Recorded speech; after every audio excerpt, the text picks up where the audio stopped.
Hey, welcome to the Real Squabble. Today, Dr. Tim Stratton joins us to talk about presidential elections, voting obligations, and justice, not just for Trump, but hey, who has the moral authority to adjudicate America's past sins fairly or anything that's gone on in our past? Dr. Stratton is a professor of theology. And you know what? I put it in here, Tim, and I deleted it out. Where's the school where you're teaching? At Trinity College of the Bible and Theological Seminary. It's Braxton Hunter and Jonathan Pritchett lead that operation. And Gotcha. Guys like Leighton Flowers and I get to work together and try to educate people about ultimate reality. Terrific. That's what I live every day is ultimate reality, and author of a fine book, Human Freedom, Divine Knowledge, and Mere Molinism. I've got it all Nice. all painted up in crayon and such. So, do you have new editions, new versions coming out? Because I'm currently working on a second edition. It's going to be a lot bigger, actually, and I'm and revamping a few things. I did feel slightly rushed going through that one, and I want to be a bit more philosophically precise. I still stand next to all the big arguments there. I've changed my view on a couple little things that don't really make much of a difference. Clarified some definitions, but then added many more arguments to support my case. So definitely looking forward to that. That'll be. I'm hoping to get that done this year, but I've been saying that for the last 2 years. So, but I have recently partnered with an editor who should help me speed up that process. And if you're reading up on theological issues, you've probably heard of Calvinism and you've heard of Arminianism. I only learned from Dr. Craig and from Tim in recent years about the view of Molinism. Is fascinating. You've got to pick up his book and read it and read up on the subject. It's just really brilliant way of thinking about some theological subjects and about God's sovereignty, providence, and free will. Am I right on that? Yeah, that's right. And if somebody wants a shorter read, I just recently contributed a chapter to this book called Faith Examined. New essays for persistent questions, new arguments for persistent questions, essays in honor of Dr. Frank Turek. And so this is a book that multiple authors, most of whom I'm sure your audience is aware of, we partnered together, each wrote a chapter, and I wrote a chapter based upon the last chapter of my book, but kind of expanded it and clarified some things. So I encourage people to check out that book as well. All right. Well, I'm going to work with you on shortening your titles a little bit. Academic book. That was the subtitle. Just the subtitle. Oh, that was a subtitle. Yeah, okay. You got to have that. Faith Examined. That's the main title. That's pretty good. Faith Examined. Okay. But Human Freedom, Divine Knowledge, and Mere Molinism. That's kind of a mouthful. All right. Super. Yeah. And I look forward to that. Hey, before we jump in, let me remind you to follow us on Facebook and subscribe to our YouTube channel, The Real Squabble. As I said, we're looking at, the big discussion's all over, as you guys probably well know. And maybe you follow some of the stuff I've posted and Tim has posted on presidential elections that we're in the middle of, really. We're on the runway.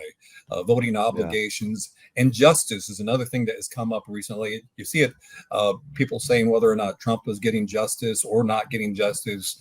And even beyond that, I want to talk about justice because of, what I've heard about things going on in America's past from previous shows we've had regarding slavery and reparations, and who has the moral authority to adjudicate such things. We'll try to roll into that.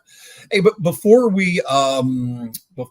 I ask you too many questions, I'd like to read from a Facebook post that I responded to the other day. No names. You can get the gist of the issues as I read my response, and feel free to comment as we go along. It's not really that long, but it says, as you know, I'm a retired American service member also who disagrees with you. This is me speaking. I support Donald Trump, as flawed as his personality is. I don't see how he has been made, as this person accused him of, an enemy of America and democracy. To me, that was just way too broad. And his actions were a slap in the face of every man and woman who gave their lives to this country so we might have freedom. Again, super broad. I don't believe that. My family doesn't believe that. Service members that I know don't believe that. I went on to say millions of great Americans don't believe that and will vote for Donald Trump on the advice of lawyers. And this is history. This is how it went down, to my knowledge, and a lot of this is based on the testimony before Congress and from Mike Pence, his vice president, who said he doesn't endorse him now. Okay, so he says, on the advice of 3 lawyers, he believed that he could change or challenge and send the electoral votes back to the states for redress or to the House for a vote. That's how our system works, right? So even Pence, even if Pence did what Trump was recommending, and he was the one who had the choice, by the way, right? The Supreme Court likely struck it down. In my view, it's not un-American to challenge what some saw as vague constitutional law. Mike Pence was not even sure about the process. Right. He got advice from his own lawyers. So here's a little bit of the rub among maybe a lot of people, but it seems like the evangelicals are more entrenched. They've said that they aren't voting, or they're going to write in a random name, and to me, that will have zero effect. This is still part of my answer here, right? I said our choices are our choices, but it seems to me that not voting can have several residual effects, both on the person and on society as a whole. Individually, not voting means missing out on the opportunity to have a say in governance and shaping the future of one's community and country. Your disengagement from the political process, basically, it takes your power away. If you want to change the political landscape, it seems to me, maybe to you guys too, that you could protest in a more impactful way ahead of time, or as you roll into other elections, other than just not voting or putting some random name in there that makes you feel better or morally superior to those of us who are actually going to vote. All right. On a broader scale, and this is just the final part, the impact of not voting seems like it could result in skewed representation of policy outcomes. When certain people, demographics, or communities abstain from voting, their interests may be overlooked by elected officials, leading to underrepresentation and neglect of their needs. Additionally, low voter turnout can undermine the legitimacy of the democratic process and weaken the accountability of elected leaders to the public. Ultimately, I think that voting can contribute to a less responsive and inclusive democracy, and that was my 2 cents worth. Any Glenn, would you like to go first? Any comments? Yeah, I thank you. Good morning, Tim. Hi, Mike. I remember Mike, you and I had a little chat on the phone earlier this week, and we were both reminiscing about where we particularly live in our world.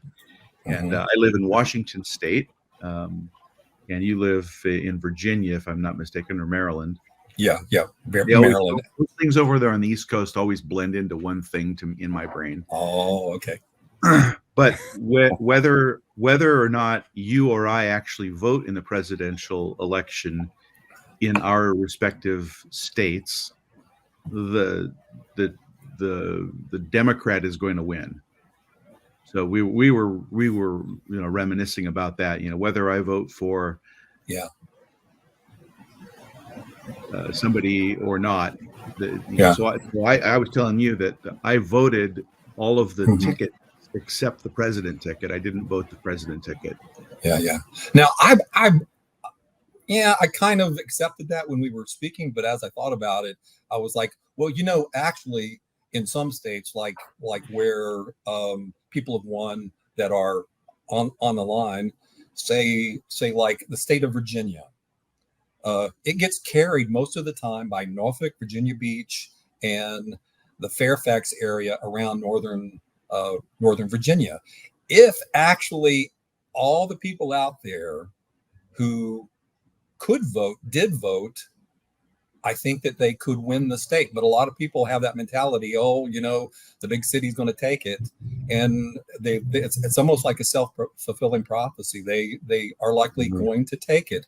But if every voter went to the polls, it would have a dramatic impact, because honestly, I think most of the time, less than 50%, maybe even down to 20 or 30% of eligible voters are the ones who carry the elections.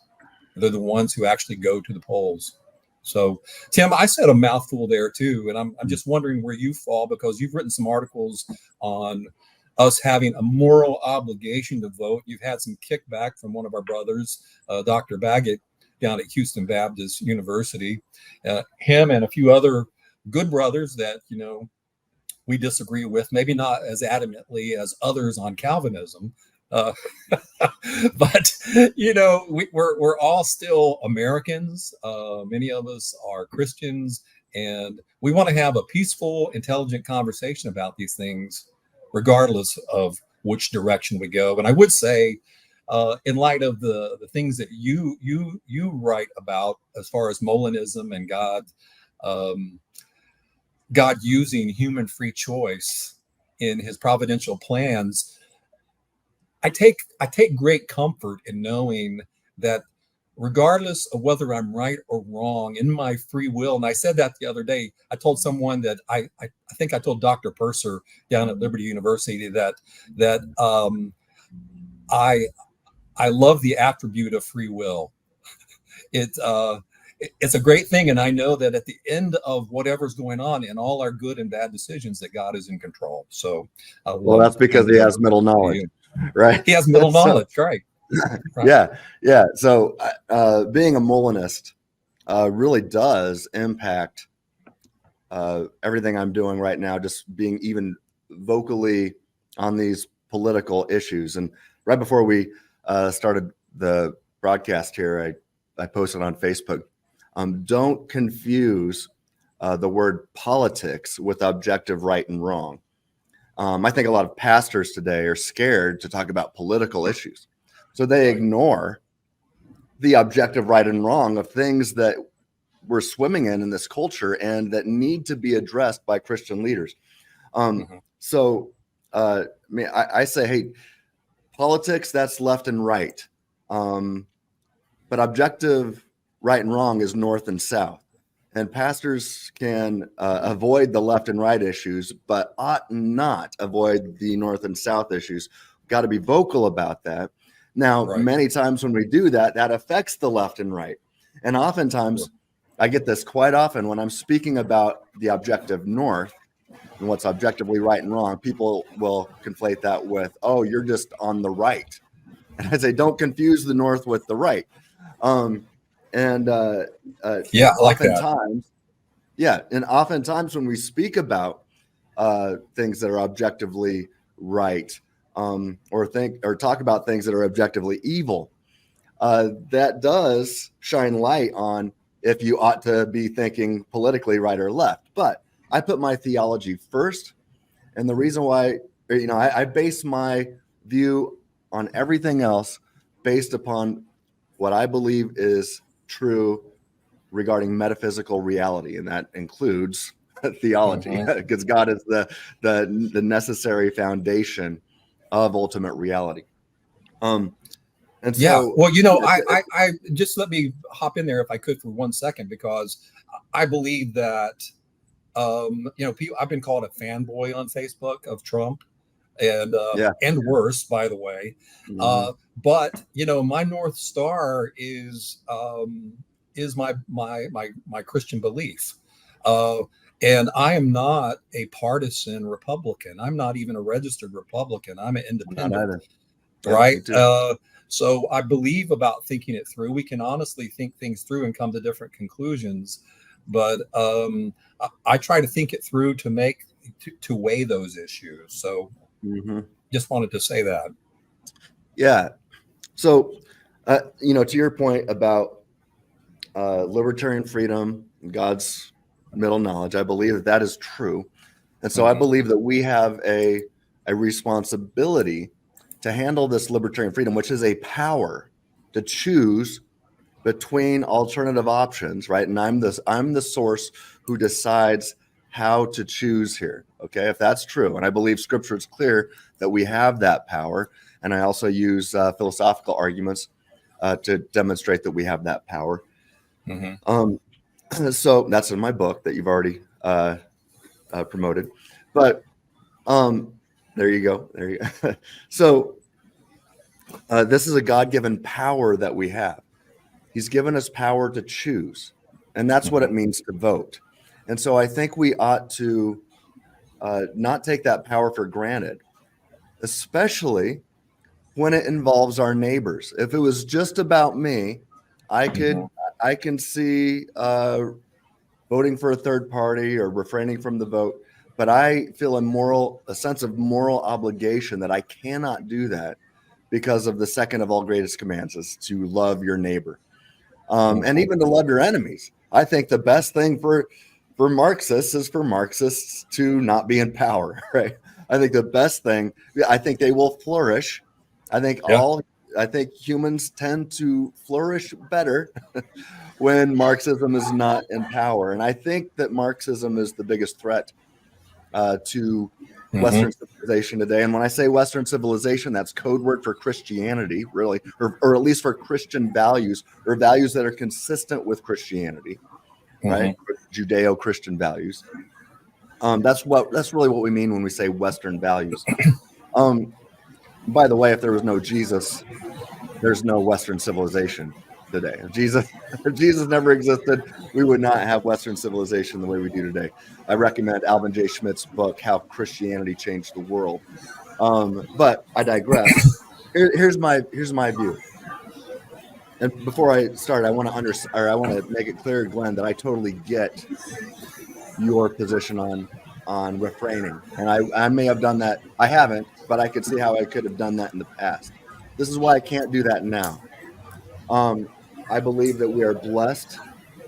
I mean, Scripture is clear that those in political authority are that's under God's sovereignty, right? God is, in some sense, in control of political rulers, right? Well, who is the political rulers in this nation? At least to this point. 3 words: we the people, right? You have the power. You have power here. And the government officials, guess who they work for? They work for us. That's the way it's supposed to be. And we should not take that authority that God's blessed us with for granted. Right now, we don't have a lot of power, right? We never have, each person as an individual. We've each been blessed with 1 vote and a circle of influence. Now, because, Mike, you have this YouTube channel, you've got a larger circle of influence than maybe the average person. Yeah. Okay. I have a larger circle of influence than the average person. But everybody has a circle of influence, right? Everybody does. And we ought to use, and since we still have the freedom of speech, seems like barely sometimes, but and it gets suppressed oftentimes by algorithms, right? But we ought to be as vocal as possible. I put on Facebook yesterday. I said it's not, people have asked me if I just like to throw out these things on social media just for the sake of controversy. Yeah, I've got the same stuff. Debate, right? Do I just want to debate people? No, I actually, sometimes I hate this. But I have this sense of moral obligation, right, to not be quiet, to not be silent, to be vocal, so that my neighbors do not perish because of a lack of knowledge, as we see in Hosea. Right? Because in a real way, Tim, that love is being it's being activated in policy. right? When we vote, when we vote for these people, and I get that people are. I honestly don't get that they're abstaining from voting. I don't even get, honestly, that they're voting for someone else, because it seems as though it's just the same thing. It's just a throwaway. So, well, I see it as, for those, I think it's at this point in history. I can see it not being the case in the past, but we're at a different point in history right now. And at this point in history, I see it as selfish to abstain from using your power, as limited as it might be, using your power to oppose the greatest evil. Even Bill Barr gets this, who used to work for Donald Trump and had a falling out with him. He does not like Donald Trump, and Donald Trump does not like him. But Bill Barr was interviewed on CNN last week, and they were asking Bill Barr, what he thought, and Bill Barr was like, I think it's horrible that we're left with a binary choice. In all reality, a binary choice between Donald Trump and Joe Biden, because they're both bad. And then he said that he has a moral duty to support Donald Trump and to vote for him. And then CNN played the clip of Donald Trump's response to that, where Donald Trump was like, I've said all these bad things about, that's a horrible imitation, by the way. I can't imitate him, but I'll say, he said, I said all these bad things about Bill Barr. I said he was lazy and lethargic and blah, blah, blah, blah, blah, all these different things. He goes, now that he's endorsed me, I'll take the word lethargic away, but he's still all those other things, Yeah. Hey, but Tim, go ahead. But well, don't you understand that Donald Trump has been charged in 4 criminal cases? Go ahead. Yeah, I was just gonna say, but then the CNN reporter asked Bill Barr what he thought of Trump's response, and he says, well, that's just classic Trump. And then she said, but he's mocking you. Yeah. And his response was perfect. He goes, so it's not about me. Amen to that. We should all learn from Bill Barr, even if you don't like Donald Trump. And honestly, I don't like him either, right? Personally. Right. But it's not about me. We should not be selfish here. It's about our neighbors and really the world. And I mean, so if you love your neighbors, as Bill Barr has pointed out, he said, Joe Biden being in power for another 4 years is the worst thing for our nation. That's where the most danger is going to come from. That's where the most damage to our nation and to our neighbors is going to come from. Because so I have a moral duty to cast a vote, and as I've said, to use your circle of influence to oppose the greater evil. And who will, and it's not just Biden. Whoever wins the president brings around 5,000 people with them to Washington, D.C., right? These unelected bureaucrats who really change so much. That's, you hear about that as the swamp, right? Well, now here's the thing, man, I'm all over the place. I'm sorry, but you look at who Donald Trump surrounded himself with, those 5,000 people that he brings with him. Many of them are Christians, right? What do you mean 5,000? Well, it's not, you don't just vote for one person. You vote for their team. Even Mark Hamill, when he was endorsing Joe Biden the other day at the White House. And by the way, he killed Star Wars for me and killed my childhood hero of Luke Skywalker. But because, I mean, you look at Luke Skywalker. I mean, he was the ultimate rebel who would fight against the emperor and against tyranny. And now he's standing with Joe Biden, the ultimate real life emperor. Anyway. Tim, let me say this. You know, I'm going to lose, some Facebook friends, I'm sure, but I do like Donald Trump. I think he had an amazing 4 years. I like him in that sense. Yeah. Do you like everything about his personality? No. I do not. I think he's behaved childish, immature, whatever. Vile. Yeah, well, a couple things probably you might consider vile. at least the way they've been interpreted by some Wait a of second, North and South, vile. He has acted Okay. vile. Uh-huh. And I would say, What comes to your especially, mind when you say vile? oh, The quote where he likes to grab women's genitalia. That is a vile human being. Of course, but that was 10 or 15 years ago, and Yeah. he has claimed to be a more redeemed person. Some pastors have said that he's a immature Christian, which, you know, I can give grace to a lot of immaturity in my life. I don't think he was also a Democrat then, right? Yeah. So, Yeah. but I see in the Christian community also people not allowing for any type of redemption or moral progression in his life. I didn't see any of that language or behavior while he was president. He probably, I've got lists of things that he did, and I've looked at lists of things that Ronald Reagan did, and I loved Ronald Reagan, but Donald Trump did more positive things for our country than Ronald Reagan did. Actually, if you read Mike Pence's book, So Help Me God, again, a guy who says he's not endorsing Donald Trump would probably approve that book, So Help Me God, as a biography of the great administration and friendship that they had.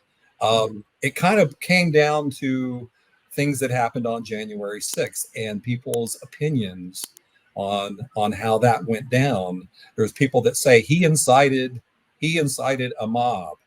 Well, I told someone the other day, it's like, for you to say he incited a mob is hindsight commentary. He was giving a speech. I've looked through that speech, and there's disagreement that I have with other Christian friends, where I think that honestly, the speech was riddled with political rhetoric and idioms, just like Schumer has done, and Waters, and many others, that was not inciting anything. I thought it was a good speech. I think he said to go peacefully and patriotically.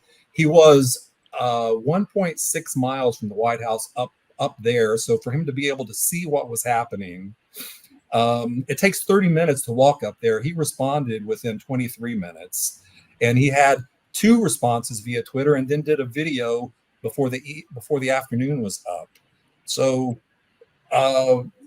can you fault? Yeah, they fault you if you don't breathe at the right second, if you're a Republican or a conservative. So I have difficulty hammering him for that. When I've seen letters that have gone to the Pentagon and other places in DC requesting National Guard. I saw from Mike Pence's book that he asked Mike Meadows, as chief of staff, the day before to bring in more National Guard, and Mike Meadows said that he would handle it. So it seems that Donald Trump was not looking for trouble, to incite trouble, and that he was as surprised by the mob that eventually did go into the Capitol. And I do believe that was horrendous. It was a horrible thing that they did. Were they trying to take over the country, kill democracy, all those things? I don't think so. Maybe if they were, I mean, how can I know? They did it without weapons. They did it without weapons. And did they scare people? Yeah. It was wrong what they did. Yeah. But to blame Donald Trump for their misconduct, I think, is just a bridge too far. Even if you don't like Donald Trump, to say that he was giving a speech to a mob, that's biased hindsight commentary. And also to say, I'm not going to vote for him because he's been charged or indicted. Well, look, you are innocent until proven guilty. I get it. You don't like what he did 15 years ago. If you knew what I did 15 or 20 or 30 years ago, you wouldn't vote for me for president either. So I'm not going to go there. We couldn't vote for Jesus or Paul either because they were charged by the law. Right. They were falsely accused and convicted. Right. It's funny that you would mention that. I put that in my notes to bring up. It's like I think, we've got to apply the logic across the board and not let our emotional bias get the best of us. Well, amen. At the end of the day, are you going to your choice is your choice, as I've said over and over. You're not likely. I have no idea how Glenn is going to vote, but if he's decided that most of what I have just said is false, he's going to vote the way he wants to vote because he has decided that what I'm saying is not true, as I am, or any American. I'm only using you as an example, Glenn. Right. You're going. It would be a lot more challenging if I lived in a battleground state. It is no challenge here. There are 3 counties in the west side of Washington State that carry the national elections, the state elections every time. But do you know that in your state, and even if you took all of the rest of the state and added up all of the people who are there, it wouldn't ever override anything. They absolutely have a super majority of people, and it's a very liberal, like any megalopolis is. It's a very liberal center. So that is, you have almost no chance of winning as a Republican in Washington State. Maybe almost no chance. And maybe some of the local elections. Right. No, I get that. I get it. I totally get it. But I would still, I think about Captain America when he's fighting Thanos in Avengers Infinity War, or no, in Avengers Endgame. Yeah. And he just wielded Thor's hammer, and the whole crowd thought, oh, now Captain America is going to beat Thanos. And then Thanos turns it around and just annihilates Captain America and destroys his American shield. It's just barely on his arm. He's all bloody and he's laying there, and he stands up and he realizes, I cannot beat him. There's nothing I can do. And then he tightens what's left of his shield up. Got it here on my shirt. And he starts walking to just do the right thing, even though he knows there's almost no, there you go. There's almost we win every time. Right. He knows there's no way he's going to win, but he's going to do the right thing anyway. And I'm saying, using your power, don't be a defeatist. Right. Use the limited power you have. Tighten up that shield. So a defeatist would be somebody who doesn't vote. Or no, who doesn't? No, I would say no. I'm going to say, use all your power to oppose the greatest evil. Yeah, and that is to use your vote against Biden is what and the strongest way, and not just vote for a third candidate.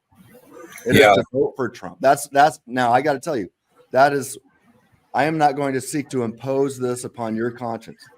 I am just saying, I personally have that a sense of moral obligation that if I were in your shoes, that's what I would have to do. If you see things at the end of the day differently, then I say you have to do what you think is right. And so I will support you. But I'm saying, I'm just trying to give some justification for what I believe I am morally justified if I were in your shoes. And what we want to have happen is people go to the polls. So really what we want to do, go to the polls, use what convictions you have in your heart and make a mark or don't make a mark.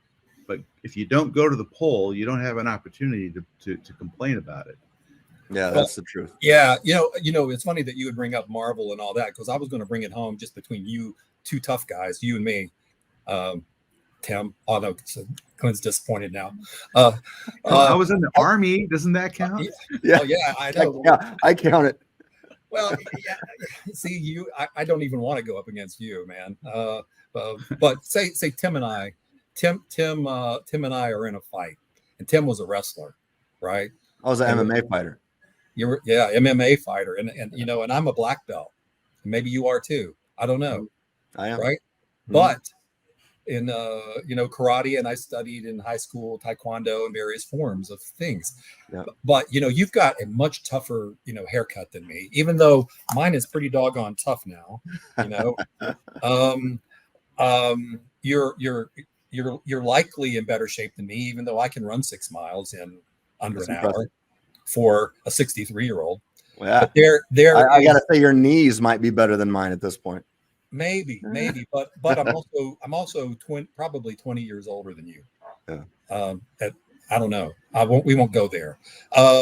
So So what I guess what I'm saying is I'm likely to get my butt kicked by this younger MMA fighter guy.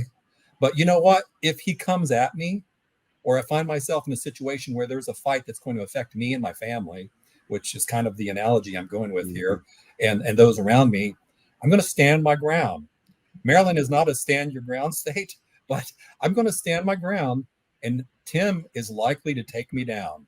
But I'm going to, now that I know that your weakness is your knees, I'm going to go, I'm going to be like a Thai boxer. I'm going to take your knees out. Yeah. Well, I'm a Thai boxer also, but yeah, with no knees. But I'm going to, the point is, I get you. I'm going to fight you with everything in me. You ought to.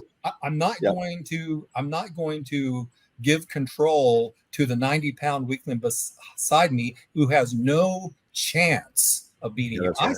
I have a chance. But that, to me, that's kind of analogous to what you're doing if you write someone in and you don't fight the fight. So I actually wrote an article on my website called let me see if I have it up here. I don't have it. I could go find it, but I think it's called The Parable of the MMA Fighter and His Neighbor. And I discussed this in my article about voting for Donald Trump, and that one's called A Moral Obligation to Vote for an Immoral Candidate. So I encourage people to go to freethinkingministries.com and check out both of those articles. A moral obligation to vote for an immoral candidate. That's around 4,000 words or so.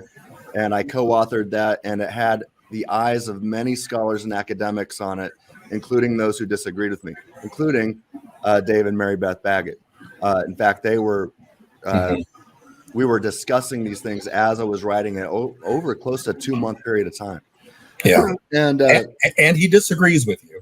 Disagrees, but, and he actually changed my mind on some things as I was working on it. And so you'll see that reflected in there.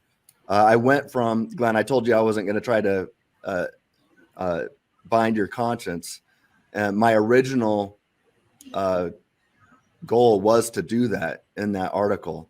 But as I was interacting with others who were disagreeing with me, I took a step back and said, you know what? I should not try to bind the other's conscience. I should merely give the justification for why I believe that I personally have a moral obligation to vote for Donald Trump, and let others do with that what they will. And it's hard for me not to go there sometimes, because if I'm honest, I want to, my flesh wants to bind your conscience, but I have to be careful not to do that. And I try to be. So if I ever do, keep me accountable. But let's get back to this parable of the MMA fighter and his neighbor. And I wrote this, I think, in 2020, that article. And it was about, suppose that there's an MMA fighter and he's got all these different fighting skills. He's trained in karate and Muay Thai kickboxing and jiu-jitsu and wrestling. He's got all these skills. And he's a really good fighter. But he's also, he's got this moral, I call it a moral high ground, where he's like, well, since I'm so trained and I've got all this power, if I ever fought somebody in real life, I would only throw my left-handed jab at them. And my left-handed jab is good. That left-handed jab is probably strong enough to beat most people, but I just can't justify using all the power I have to stop an evil person. I'll just use my left-handed jab. You know, if they were to come into my house or attack me on the street, just the left-handed jab.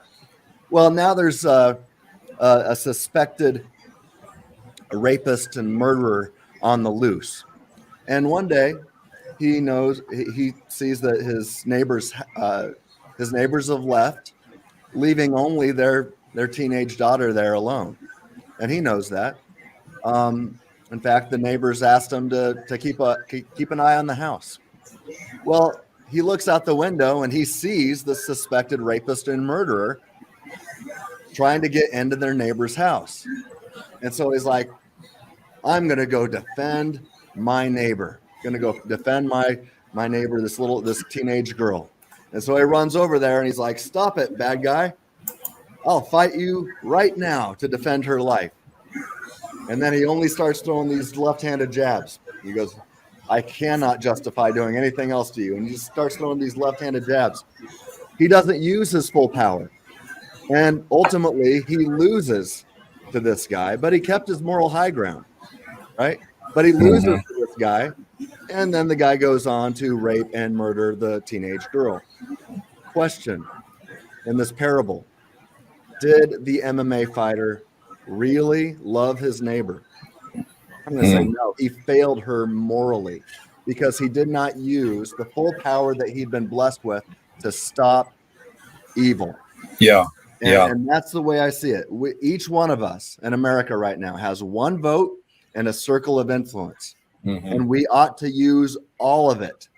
So for those, and I say at this point in history, those who either abstain from voting for president or write in a third party, you're just throwing left-hand jabs. And in fact, you're opening the door for evil and saying, well, I didn't vote for him. Well, you still open the door. And I say, look, if the Democrat machine that's infected with Marxism right now can't get your vote, they love people who are going to abstain or vote third party. They love those folks. And so I say, don't give them anything to love about you. Oppose. Well, there's a lot to love. There's a lot to love about Glenn, though. I'm sure there is, but don't. But the stuff that we should love, evil hates, right? And I don't want evil to love anything about me. Well, I love Glenn. That's why I'm going to vote for Trump. But what was the name of your article? A moral choice. What's it called? A moral obligation to vote for an immoral candidate. When you first read that, I'm thinking immoral. Of course, there is none of those candidates that are moral. There's no candidate that we've ever had that you could call moral. That you could call moral, right? Depends on where on the compendium you want to put them. But when you use the word moral, I always like to take it like to the worst case scenario. So when you first came out with that, I thought, and Glenn and I both lived and served in Germany for a long time, and we've probably both been to Dachau and Auschwitz and places like that. And if you were a Jew and you were in a concentration camp, this is a hypothetical, because there were some camps that were likely some guards that treated people better than others in different places, even though it was mostly the worst evil on the planet. But if hypothetically you were at a concentration camp and you were given a vote between like the evil camp that was up in the northeastern part of Germany that was an all women's camp where the women were just horrendous and just the most vile creatures on earth, the way they tortured and hurt people, as opposed to a camp where you were beaten maybe and had some bad things done to you, and you were actually given a vote. Would you abstain if you could vote for the person that wasn't going to actually torture you but just make your life miserable, right? And to me, there was no question. I would hang with the person who was going to make my life miserable, but wouldn't torture me or throw me in the ovens. I would not abstain. Especially if it's not about me or if it's not about you, but it's about our neighbors. I'm going to vote for the person who's not going to do the most damage to my neighbors. This is that for me. It's not about. I agree with Bill Barr. It's not about me. It's about our neighbors. And when we keep the greatest commands in mind, I think things become clear. Let's move into one other quick subject, because I'd sort of promised it at the beginning, and we may not do it full justice here, so we may carry it into another show. And Glenn and I and others on the team have touched on it on quite a few shows, and that is the sins of America, especially given slavery and how to adjudicate that, right? With reparations. You're hearing a lot about that. I won't go all into the fact that the Italians and the Jews and the Irish and everybody lived in squalor. They were treated, in many cases, their conditions were just the worst that have been seen on the planet, with and Italians being lynched in Texas, lots of cases of atrocities and wrongs being done in America. The most prominent, of course, being known is slavery, which it seems like we've had a moral progression in our country from the beginning, where we decided not to import slaves. Then within 60 years of becoming a nation, we fought over it and got rid of slavery. It's been like 158 years since slavery. But now, 158 years later, people are asking for justice. And one African-American professor from the University of St. Louis that I spoke to said that he believed that we could not adjudicate our own problems, that we needed to have an outside party, an outside nation do that. I have thought about this. I'd like to get maybe your first initial thoughts about that, Glenn and Tim.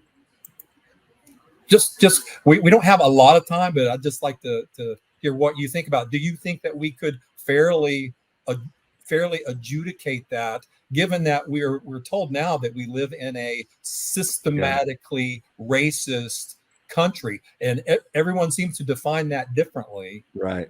And I know what I feel. Well, I'll tell you one thing's for sure: nobody could adjudicate that correctly if they don't stand and affirm the philosophical and theological foundations of America, because you're not going to get better than that. That everybody has God-given rights that are objective and unalienable and ought not be violated by anybody, including governments. And in fact, the government ought to protect your God-given rights. So first of all, to have somebody from another nation who does not stand on that foundation cannot correctly, in an objective sense, adjudicate any problems that we have. Yeah, don't we get into some type of fallacy? And I don't know what to call it. Maybe it's just a racial fallacy, because I spoke to one of my cousins who's a lawyer in Georgia, and she said, justice is supposed to be blind, and we continue to work toward justice being blind. Is it always? No, not for everybody, not for anybody. It's not always blind. Mm-hmm. But, in the case let me jump in here a little bit. I've got a bit of a vested interest in this, being the only white guy in my immediate family. For those of you who don't know, my wife is black, so that makes my children black. They identify as black. Right. So I've had a chance. We'll be 33 years married this year. So I've had a chance in my married life to make the transition from the ignorant, high caste, white male Montana boy to be able to see the racial disparity and the fact that it's really a caste system, just like the caste system, although it's not called a caste system in America, it's called racism, but it is a caste system where the darker your skin is, the more non-white you are, the farther down the food chain you are, and the untouchables of America. And I'm stealing all this from a book called Caste, and can't remember who wrote it because it's on my Audible. I'd hold it up, except it's an audiobook I'm listening to. But this is something that until we can actually wrestle with this individually, we can't fully comprehend what it is that is gone on. The fact that, and here we are, three white males talking about this. We occupy the high ground in the caste system, but we do not occupy the moral high ground. No, that doesn't mean we can't approach it as much unbiasedly as possible, and try to be fair, because my first thought is, can a black judge fairly adjudicate me in court in Annapolis? Yes, of course they can. As a matter of fact, I got to push back on the moral high ground here. I will speak for myself, and don't lump me in with others who aren't me, but I do occupy the moral high ground here, because I am seeking to understand ultimate reality and the law above the law, and to think and act and speak accordingly. So as soon as anybody tries to say that just because I'm white, I don't occupy the moral high ground, I'm going to say that's objective evil, and that's racism right there.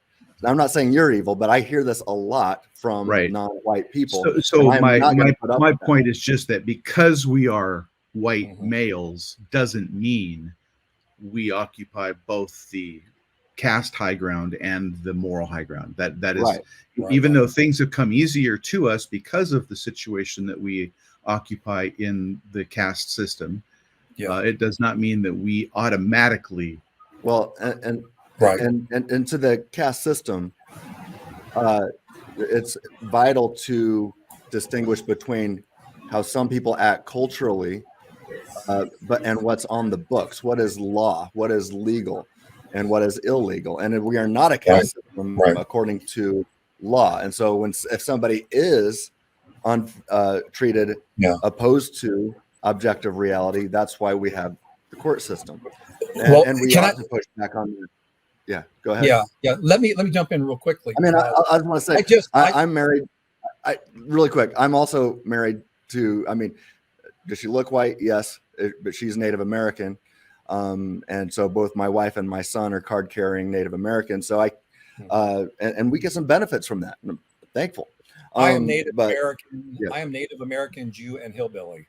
So okay, but let me say this, because I've read a lot of American history, and you just can't start to address this at America or us becoming a nation, because once we became a nation, we started a moral progression toward fixing the problem. Is it totally fixed? No, but our sins are historic, going back thousands of years. Everyone impacts everybody. All cultures impact all cultures. Africa impacts Africa, right? So that when we go back, we have to understand that England was a caste system.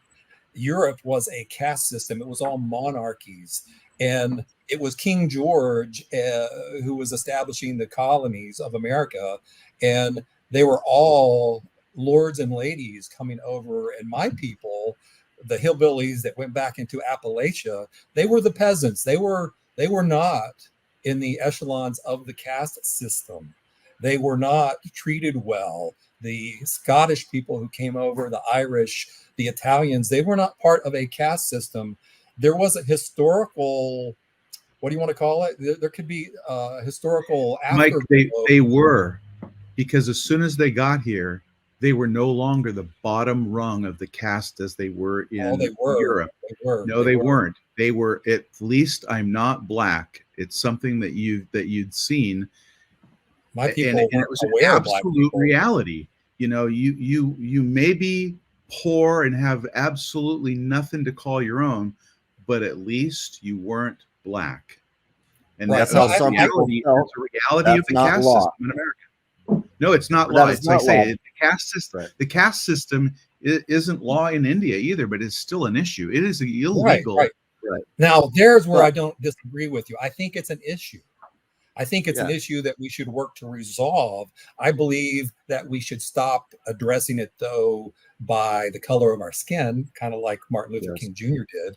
I think we need to look for those opportunity zones that that were up in the last administration. I think we need to be looking to lift up the oppressed, the underprivileged, and to fight injustice at every turn. But every time we start putting a color on it, I think we need to be able to say, yeah, America, our ancestors did some bad things. The Jews did some bad things in history.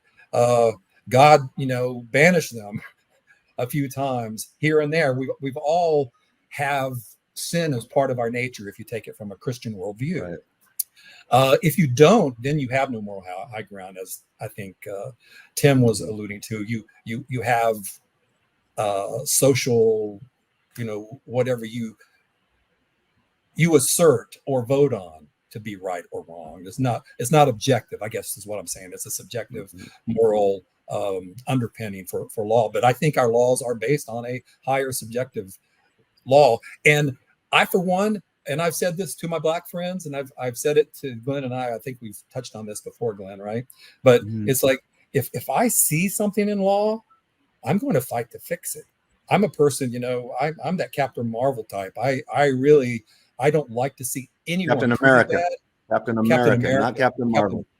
Captain Marvel's pretty cool too. Yeah, right. Okay.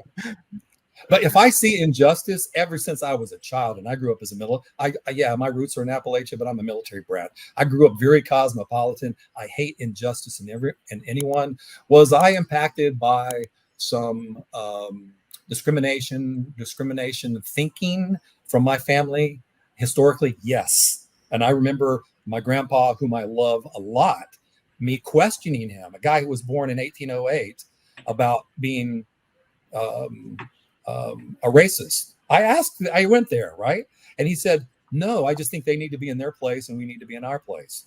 Now, there's that kind of thinking sometimes, even though it's not overt, people still have these issues. I will tell you, though, when I'm out on the street, for me, and not everyone is like that, there are racists. Don't deny there's racism. There is racism. There are Black people that are racist. Right. There are Indians who are racist.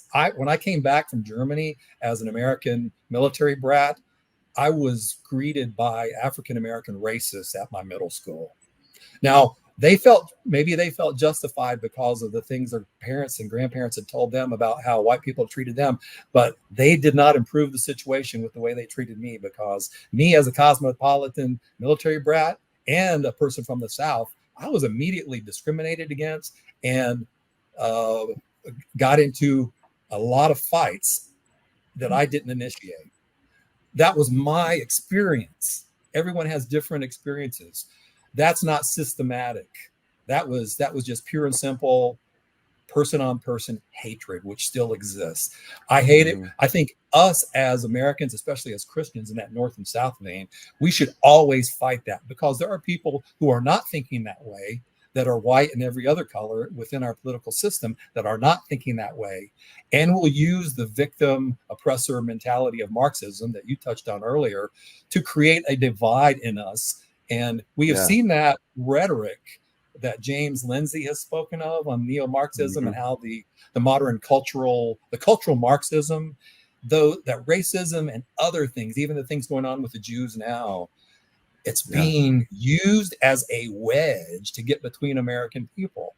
We need to be wise enough to see through that, work to fix problems, and really stop trying to divide into tribes. Because number one, I think there is no way to fairly adjudicate this, as you said. There's no way to figure out who's Black, half Black, part Black. Were they actually in our country prior to slavery? Did they come after? What degree were they actually come from slaves? And then even if you do, I'm going to tell you, my wife's family is going to want to make sure that the Italians are compensated for the lynchings, for the mistreatment, for living in 5 Points in New York, and the squalor and the rats infested neighborhoods that they lived in, that most minorities don't even touch on now. My wife is not only half Native American, the other half is Irish, so she's got a whole bunch of complaints that she could bring up too. Right, but the thing is, if you open that door, is what I'm saying. If you open that door, okay, you may be right, you may be justified, and I'm not saying you're not, but I'm saying there is no fair way to adjudicate it, and there is no fair way to pay for it. Some of my American friends say, I would just like to have a national apology, and I would be all for that. I think just like the Southern Baptist Convention did, we should have a national apology. And I would say that right here on the Real Squabble.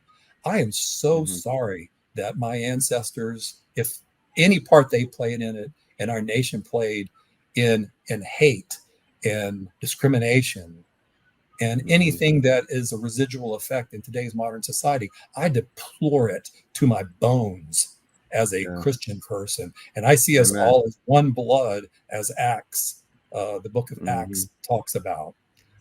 So I feel for those that get dismissed or treated in certain ways. What I do see, though, on the streets is whether they're white or Black or young or old, if they're dressed like a gang member or like a neo-Nazi, I do judge them immediately because I don't want to get hurt. And that is that a stereotype? Yeah, it's a stereotype of most people who commit crimes. My brother used to get stereotyped as a biker, but he was a good guy, but he wore, what do you call it, a do-rag, and he would show up and people would scatter. because he was being Well, judged. Yeah, I back when I was coaching MMA, I'll never forget.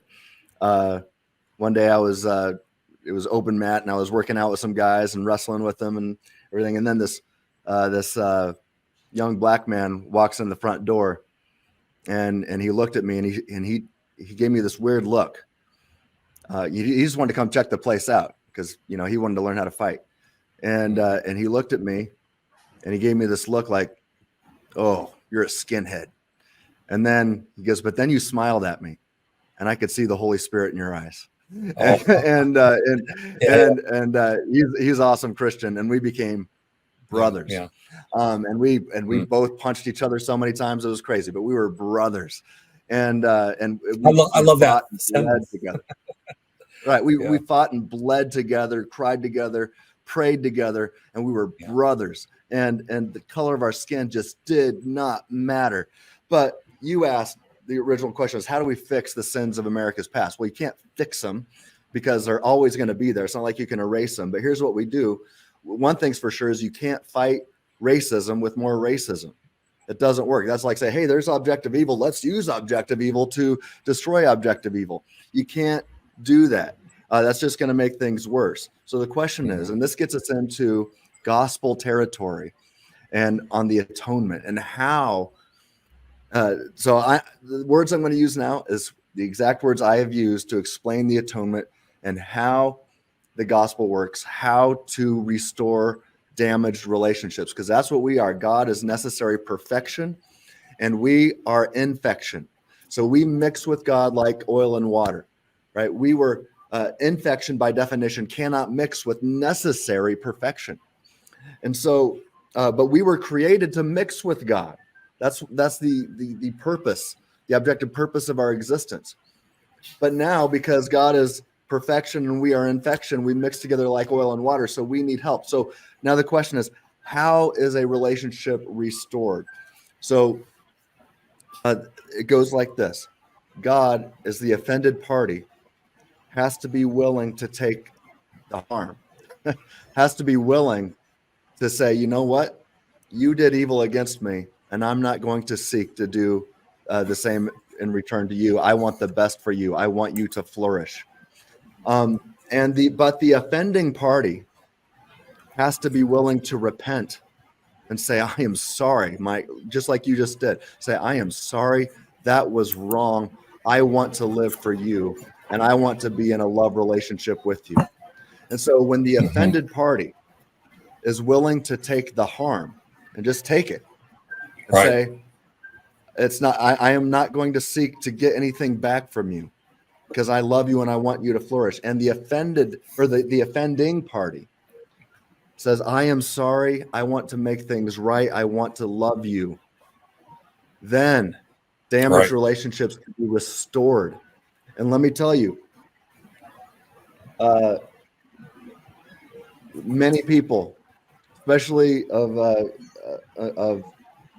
other races and let's just, African Americans, they have been offended, right? And white people have been the offending party. Two things need to happen here. Right? We can even use the Marxist language of oppressed versus oppressors, right? The oppressed, those who have been offended, have to be willing to take the harm and say, you have offended me, you have oppressed me, you have hurt me, you have attacked me. But I am willing to take the harm because I want the best for you and I love you as my neighbor. And then the offending parties, right? Even if you're like, well, I didn't do it, that was my great-great-grandparents. Still, we should do what you just did, Mike, and say, I am sorry for what has happened. And if that sin is in me anywhere, please expose it. I am sorry. I don't want that because I want you to flourish as well. Right. Man, I thought we were going in the right direction in the 90s. Right? I felt like we were on the right direction. Definitely not perfect, but man, all my heroes were black. All of them. And I had so many friends in college who were black. People that I used to fight with as brothers, trying to make each other better. I mean, but that's how it works. the offended party has to be willing to take the harm, and the offending party has to repent, and we have to seek the flourishing of the other. Right. And that's just, $2 million America needs the gospel. Go ahead. No, I get that. And $2 million payment to every person who's ever been offended doesn't fix a relationship. And there's going to be someone not willing to take the harm. And there's going to be someone out there who says, you know what, I need 3 million. And there's someone who goes, and I've heard other minorities, women too, because women got like the last right to vote in our country, who's going to give them reparations for how they didn't get to impact America at all. They had no vote. So that is the only solution, because no payment can ever fix it, nor can we as taxpayers ever pay it without honestly becoming Venezuela. It just would not be possible. So all we can do is reach that position you have. And Glenn, you have been the quietest, but since actually you're like half black, so we'll let you go. We'll let you have a final word here on that subject. Well, yeah, thanks. I think that having a reparation is probably a really poor idea. But it doesn't mean that there shouldn't be a national apology, which I agree with you both, that there should be an actual apology, and it's not just for slavery, because we've harmed, like Tim, you brought up, we've harmed the indigenous peoples. I'm originally from Montana. We have plenty of indigenous peoples that have been harmed, that I grew up around, their relatives, their ancestors. It's got to be just more than just ticking off the box. So we can't just say, okay, we did the apology, let's move on. That isn't going to do it. Yeah, right. It has to be something that we can actually go, I understand, this is how I describe to some of my relatives. I had a great aunt pass away. Mike, you've heard this story before. Great aunt passed away with no children. All of a sudden, the cousins got this great way. We had no idea great aunt had all this money. But my mom, one of the cousins, one of the 8 cousins, they all of a sudden they get this great big windfall. It's 7 digits in seriously good 7 digits that everybody gets to split up. And but I'm trying to explain to my family who's benefited from this, that my children, because they're part of my family, are benefiting from this. But there's no chance that there's a rich uncle in their black line, because people couldn't have owned the property that my great aunt owned, the homesteads, the actual physical property, for as long as they did, to be able to have that kind of thing to pass on. So to be able to have a rich great uncle or great aunt somewhere in that line is not going to happen. And that's what I think that a lot of people don't really understand, is that there isn't a great aunt or a great uncle floating around there in 25 or 30% of the American population, because of the of slavery. Well, what I would say, Glenn, is that African Americans are about 11% of our population, so it's not going to be to the same extent, of course. But I will say that even between the Civil War and the early 1900s, there were, and I've looked it up, I could share it with on the posting, there were a substantial number of African American millionaires back then that became landowners. So within the last 100 years, it just seems like a non-argument. Are they behind the rest of the country? Yes. So, but instead of addressing it as a race, we should address it because, like I was saying earlier, for every rich or wealthy African American that you can show from the time of the end of slavery, for that next couple of generations, you can also find stories of somebody homesteading a property and they, you're black, you can't have this property. Well, yeah, I can. Sure. It's my homestead. And then they run them off, kill them, right? Sure. There are more of those stories than there are of the millionaire stories. So yeah, please don't say, yeah, there's a bunch of examples, so this didn't happen. That's not true. There's a whole bunch of examples of people who didn't get killed and didn't get their property taken away from them, but millions of, I don't know, millions but you weren't allowed to own property, and if you did, you uppity, they're going to take it away from you. They're going to kill you. They're going to lynch you. Right. You weren't allowed to own it. So no. I'm not disagreeing with you there. All I'm saying is those policies have long changed. Those policies are no longer true. All I'm saying is that there were a substantial in our lifetime, there were black service members who got out of the military who weren't allowed to buy houses in areas that they wanted to buy houses. Right. It has changed, but it hasn't changed so very far away as we think it's changed. Yeah, it still is a painful, redlining is a painful thing that still pops up. True. And I think if we see it in policy, like I said, we need to address it. If it's anecdotal, we need to question it. Some of the things you and I were bringing up could be argued back and forth anecdotally. Even like I said, with my own Appalachian forefathers who mostly lived in poverty. There's lots of questions there. And I gave Glenn the last word on that subject. I'll give you, Tim, the last word on maybe the overarching topic of today with voting and the moral obligation and the whole ball of wax. Do you want to try to wrap up some of your thoughts? I think in the article called "A Moral Obligation to Vote for an Immoral Candidate," my co-author and I, Josh Klein, pointed out that we thought that Marxism and ideas that have their roots in Marxist ideology is the greatest threat to our nation today. And I think that these Marxist ideas, or at least Marxist-inspired ideas, which is an atheistic philosophy, by the way, is what is most responsible for driving the wedge. Like I said, I thought that we were at least going in the right direction in the 90s. And I don't feel like America is going in that direction right now.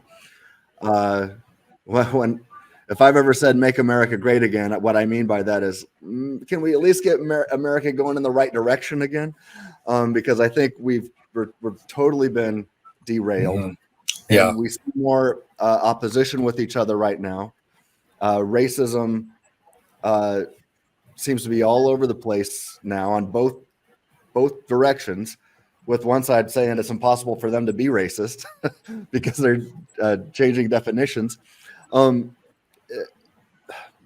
We just need truth, and we need to stand for truth. And I think we need to use, as Christians, all the power that God's blessed us with to oppose the greatest evil. I think that is to actively vote in such a manner to stop the Biden administration from continuing one more day longer than it has to. And so I think that at least for me, I cannot make sense of not using all the power I have to, like I said, with the parable of the MMA fighter and his neighbor, to use all the power I have to oppose the greatest evil. And with that said, we also need the gospel. We need to seek the flourishing of our neighbors, no matter how much melanin is in their skin. We need to seek the flourishing of our neighbors and even those who see us as enemies. We just need love. The objective purpose of life is love, and we need to love each other. And really, I think America, we're on the one of two things is going to happen: either revival or horrible violence. And I'm praying for the former. Let's have revival. We've got to preach the truth and live the truth. and speak the truth in love.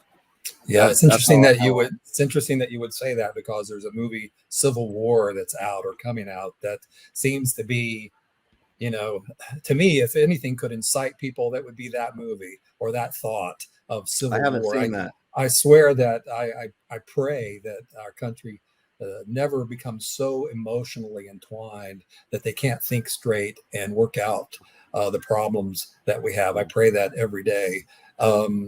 And I appreciate you guys on the Real Squabble today. I think we had a real squabble, so that's good. But it was in love and respect, and I love it. Of course. Well, yeah, I've loved and respected Glenn since we were in our 20s. So I've known him for a few years, and I think I've known you for a decade or more now. So that's crazy. I appreciate you too, and thank you so much for joining us. It's Dr. Tim Stratton, and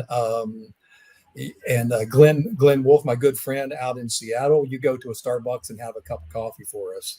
And please feel free to subscribe to The Real Squabble on YouTube. Share this with your friends and check us out on Facebook, The Real Squabble.